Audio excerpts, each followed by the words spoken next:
Welcome to rSlash Am I the Butthole, where OP asks her in-laws to give her $170,000 per year. Am I the butthole for asking my future in-laws for money? My fiance's parents are loaded.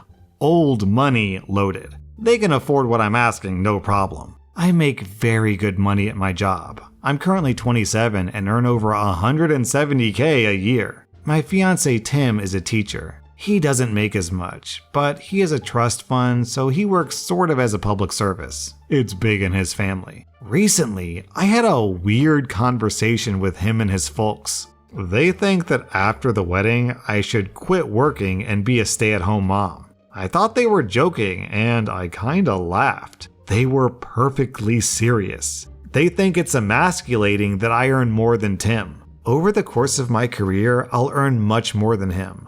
But his trust fund is in the low 7 figures. He can afford to pay me what I earn yearly, but he can't due to the stipulations of his trust. His mom, on the other hand, has lots of interest built up in her trust. So I offered a solution that I thought was fair. They set up an unrecoverable trust for me. They must contribute my gross earnings yearly with bumps for anticipated raises and promotions. The deposits would be for the next 35 years. That way, I'm a stay-at-home mom, Tim is the breadwinner, and I'm protected in case of divorce. They went effing nuts. Apparently, I'm ridiculous for thinking they'll give me money. I offered a compromise. I sign a prenup wherein I'm entitled to half of Tim's trust fund in case of divorce or of me giving up my career. That's also not acceptable to them. I'm kind of at a loss. Do they honestly think that I would give up my career with zero safety net? My mom says that I'm being kind of rude, putting everything in such stark monetary terms. I think that I'm being reasonable. What do you think?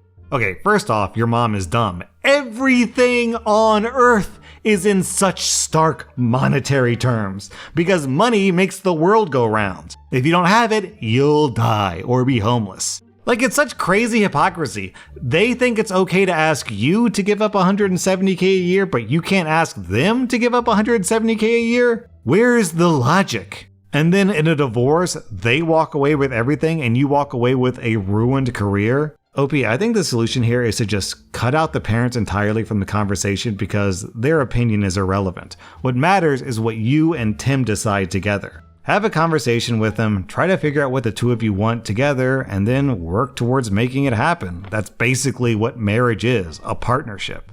Am I the butthole for telling my brother-in-law that I'll never forgive his daughter and I have no intention of ever having her near my family again? I'm a 30-year-old woman and my husband is 35. This story involves my older sister's family, specifically Kelly, their 15-year-old daughter. My sister has a blended family with her biological son, her husband, and her stepdaughter. I would say it's still a work in progress for them, but we all accepted and included her husband Joe and her stepdaughter Kelly into our lives. A few weeks ago, my husband and I organized a little get-together at our place to celebrate my birthday, and for people in our family to spend time with our 6-month-old son. The people who were present were my sister and her family, plus our parents, so it was very intimate and chill. Everything went well, and nothing out of the ordinary happened. But some days after the gathering, my nephew Kevin, who's 14, came to our house and asked to speak to me about something concerning. For context, Kevin and Kelly attend the same school and have the same mutual friends. My nephew told me that Kelly's been telling her friends that during that gathering, she saw her step-uncle's dong, as in my husband's dong. She claims she was in the bathroom and my husband entered without knocking and he had his dong outside of his pants. And this is how she ended up seeing it. This is absurd because my husband doesn't do this even when we're alone in our home. And honestly, who does that when they know they have guests over? So I asked everyone who was present that day to meet at my parents' house and we confronted Kelly. She started crying and confessed that she lied to her friends. According to her, all of her girlfriends had already had some sort of intimate experience, and she had none by this point. So she invented this story to look cool in front of her friends. I lost it, called her a disgusting piece of garbage, a psychopath, and told her that she risked my son's father's life just to boost her stupid social life among her friends. I told the rest of my family that going forward, I will never bring my family near Kelly again. The consequences for this girl came fast. My nephew told everybody at school the truth. My sister and Joe went to school and informed the principal about what happened, so in case any teacher hears that BS, they know that it's made up and they won't take action. My parents cut contact with Kelly and they will not host her in their house anymore. And my sister refuses to have Kelly live with them, so she was permanently moved to her mother's place. Before you start judging my sister for this, please keep in mind that she has a biological son who needs to be protected. If Kelly could so easily invent and tell those things about my husband, who can guarantee that she won't lie about her stepbrother too? Now, Joe is obviously hurt and torn about everything that happened. He keeps telling me that Kelly is depressed and wants to apologize to my family, but I keep refusing. I explained to him that I don't need her apology, and she shouldn't waste her time with this because I'll never forget what happened or move past it. Joe keeps begging me to forgive her because she's just a stupid teenager, and maybe if my sister sees me forgiving her, she'll be willing to eventually accept Kelly back. I told Joe that a stupid teenager can have the power to ruin a man's life and reputation, so I'm not risking it. Also, I fully support my sister, and I want to protect my nephew too. Before Kelly was moved to her mother's, Kevin stayed with me and my husband for some days, so I don't regret my decision at all. I stand by everything that I said, but I do feel bad for my brother-in-law. Regardless of how messed up his daughter is, he's a great guy, respectful, and he really values the concept of family and honesty. So, I don't know, I guess I want to ask if I was the butthole towards him. Look, sometimes teenagers do stupid things, a lot of the times teenagers do stupid things actually. But just because it's a teenager being dumb doesn't mean that it doesn't have real life consequences. She could have absolutely ruined the life of OP's husband. He could have been to jail. He could have been a sex offender for life. He could have lost custody of any kids that OP has. What happened was a pretty big deal, and OP shouldn't apologize or feel bad for reacting like it was a big deal. It sucks, but actions have consequences. OP, you get 0 out of 5 buttholes. I'm giving Kelly 3 out of 5 buttholes. Am I the butthole for silently changing my son's name after my brother and sister-in-law gave my nephew the same name too? My wife and I had our son 4 months ago. We had a name chosen early in her pregnancy. We kept that name to ourselves, but my sister-in-law, married to my brother, found it out when she was still pregnant with my nephew, who's almost 7 months old now. She never said how she found out. She just told us that she loved the name, congratulations, and she couldn't wait to meet him. We assumed she snooped because she was told not to. I even mentioned it to my brother, and he said that his wife does like to browse through people's things, but it was no biggie. Then, when my nephew was born, they announced his name, and it was the name we chose. The same first, middle, and last name.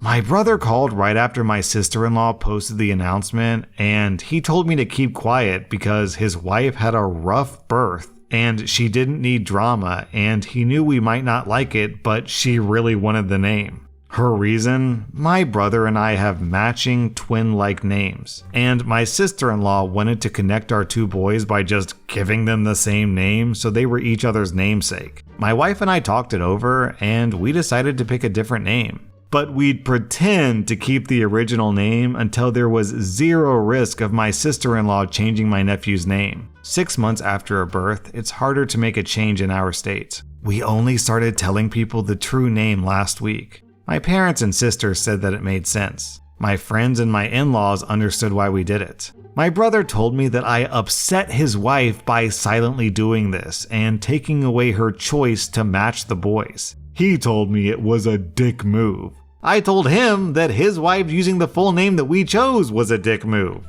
I asked him if he considered how much tougher it would be if both boys enrolled in the same schools with the very same name. Not to mention banking, doctors, dental, all kinds of stuff. He told me that plenty of people have the same name and it's not a big deal, and it's harder to mix stuff up now and we're just trying to gatekeep names. I think he's crazy.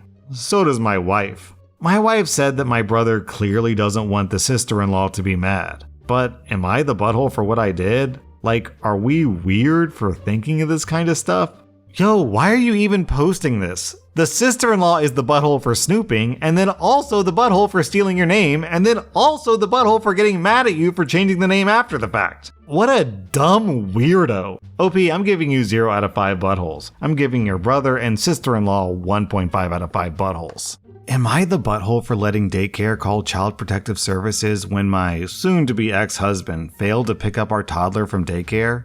Me and my husband are in a trial separation. He wants half custody. It's been several months, and it was his 8th time that daycare has called me because he was unable to pick up our toddler. Sometimes he's just a no-show, and the daycare would call me because it's already been half an hour since their official close time. Every time, the daycare is pissed at me for making them stay overtime, and we're charged $2 per minute for being late. They threaten to call the authorities and CPS if we keep doing this. I tried to explain the problem, but daycare doesn't care, as they shouldn't. Well, last week it happened again, and I told the daycare to go ahead and call the authorities and CPS. My soon-to-be ex-husband showed up an hour late and met our toddler there with the cops. Daycare also threatened to kick our toddler out. Again, understandably so. My soon-to-be ex-husband was so mad and said that I was a cruel mother for abandoning our toddler. Yo, what about you, dude? I told him I warned him multiple times in the past, and issues only arise when he has custody. I told him repeatedly that if he can't get out of work reliably, he needs to hire a babysitter or nanny, and he can't rely on me as his primary backup. I'd get it if this happens like once or twice a year, or if the babysitter's plans fell through. But if I'm his ex-wife and he has custody, he shouldn't depend on me as his primary backup. And I also felt bad about leaving our toddler, but if we separated, this would only keep happening, and I felt short-term pain might be worth the long-term gain. I feel bad that our toddler was caught in the middle, but was I the butthole for letting the daycare call CPS? For context, we both have high-paying jobs, but I intentionally do not schedule myself to work late on days that I have him, or I have a nanny or babysitter ready. Now, with the trial separation, I've cut down to half time. I work half days on the days that I have our toddler so I can spend time with him, and I work long days on days that I'm child-free. He has made no changes to his schedule. This husband reminds me of the phrase, "Every accusation is a confession." Dude, you're the one who abandoned the toddler, so don't accuse other people of abandoning the toddler when you abandoned them in the first place, man! God, these people! OP, you have a rock solid, crystal clear, easy peasy 0 out of 5 buttholes. In fact, I think it was very wise of you to do this because now that this is officially on record, it'll be super easy to get custody once you go to trial. And to be clear, you should have custody because your husband abandons his toddler. I'm giving your ex-husband 3 out of 5 buttholes. Am I the butthole for telling my OCD roommate to get over it? I'm Jewish. My roommate is not. I asked her if it was okay with her if I put a mezuzah by our front door. For those who don't know, this is a small rectangular case that's affixed to the wall or door frame that holds a scroll. We're supposed to have it by our front door. She said it was fine, so I ordered one and put it up. The mezuzah is supposed to tilt a little towards the door and not be straight up and down. I hung it the correct way, and my roommate got angry, saying she needed it to be straight. I informed her that it isn't traditionally hung that way.